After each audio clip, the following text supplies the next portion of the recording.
kind of covered quite a lot of what I was going to say, but I really like this this idea of looking at the world as, you know, we all live in this modern scientific world where we rationalise things and we think, there you go, that makes sense, move on. But I think sometimes we do forget to appreciate the wonder in these little things. So we look at the world in this kind of childlike way that we have done through these stories is, well, only going to be a good thing. So anyway, luckily I prepared a secondary option. People have asked me, a couple of people anyway, my story is the first one I've got called Som Pop. Why is it called Som Pop? A lot of people thought maybe it's some play on words or it meant something or you could read into it, but in fact it's just, in Thailand there was a taxi driver called Som Pop who was just hilarious. He lost all his money on the kickboxing and then he nearly killed us all. He nearly crashed when he was telling us about the monkey college and how this one monkey tried to escape through the rafters, but he didn't really quite understand what he was talking about. But I digress. Anyway, so I was thinking Southeast Asia, taxis, you know, looking for the magic in real life. And this morning, I was in my flat and I saw a book that jumped out at me. It's a book that I like to keep close to my heart. It's called Taxi Drivers' Nightmares. True ghost stories told by taxi drivers from Malaysia and Singapore. So it's kind of vaguely linked. And I thought I'd read just a very, very short one, rather than my story, because you can all read that later. It's called Last Passenger. Every night he gets his taxi at 7 PM and would make his way towards Orchard Road, where he normally likes to start off his duty. Just this one night, things were no the same as other nights. Ahmad Zakaria bin Azmi was a single man, living alone in a 3-room flat in Bukit Panjang. He was the lost child in a family of 3. Both his parents had only expired, and his older brother and sister were overseas. He had virtually no other relatives except for his uncles and aunts, who rarely visited him. At 35 and boarding, he had no intentions of getting married unless some lady was desperate enough to cling on him and make him marry at a knife point. His simply furnished house had only the bare essentials, with his only form of entertainment being the TV, radio, and his murbok, a kind of pigeon.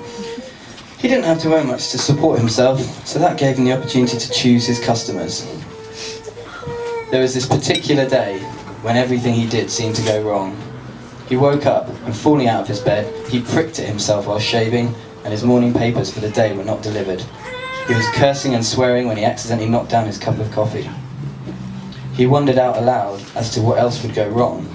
Slowly he cleaned up the mess coffee made, and the rest of the day went smooth. As usual, he got his taxi, and bad luck started again. His relief had not filled the oil tank, which meant that he had to do it himself. He headed towards the Shell station just in front of Bukit Timah Plaza and made his way towards Orchard. Good enough for him, he got his first customer at Far East Plaza, who wanted to go to Marina Square. After dropping the passenger, he sourced around, but could not find any customer. As he drove along, he came to Mount Pleasant Road. Yeah, topical. It was already 9:30 PM and the road was deserted. He went around that place hoping he would get a passenger. Just in front of his taxi, he saw a log across the road. He stepped on his brake.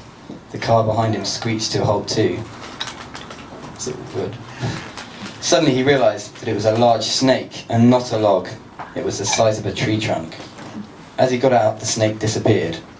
Such a large snake would have to be would hang. You have to forgive them, they're non-Anglophone and they're obviously very scared, so some of the English in this isn't great. Such a large snake would not have been able to make away that easily. Zachariah asked the other driver if he'd seen anything. The driver was too shocked to say anything and sped off. Zachariah too left in his taxi. He left the road and he was driving along when the passenger hailed his taxi.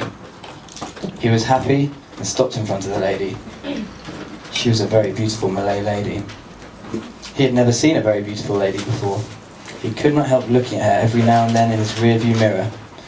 The destination came, and when he turned to tell her that the place had arrived, he saw it again. It was the snake that he saw just now. It was so big and was curled on his back seat. Zachariah screamed and got off his taxi.